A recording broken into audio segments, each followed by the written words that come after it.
ইরানের কৌশলী খেলার কাছে হারতে বসেছে ইসরায়েল। পুরনো আর হালকা মিসাইল প্রতিরোধ করতে অধিকাংশ ইন্টারসেপ্টর খরচ করেছে দোসর ইসরায়েল, কিন্তু ইরান যে এমন কাজ করে বসবে তা কল্পনা করতে পারেনি নেতানিয়াহু। এবার আসতে যাচ্ছে ইরানের আসল আঘাত।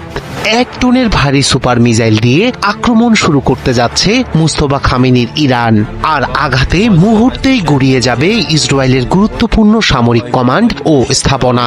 চলমান যুদ্ধের মধ্যে ইরান জানিয়েছে ভবিষ্যতে তাদের ছোড়া মিসাইলগুলো হবে আগের চেয়ে অনেক বেশি শক্তিশালী।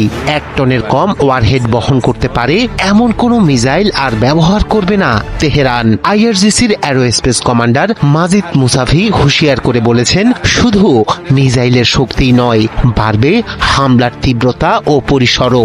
এই ঘোষণা ঘিরেই বাড়ছে উদ্বেগ, কারণ বিশ্লেষকদের মতে এমন ভারী ওয়ারহেড যুক্ত মিসাইল মুহূর্তেই বড় সামরিক স্থাপনা ধ্বংস করতে পারে। আর তাই তেহরানের নতুন মিসাইল বার্তা শুনে নিরাপত্তা হিসাব নতুন করে কষতে বসেছে ইসরায়েল ও তার মিত্ররা।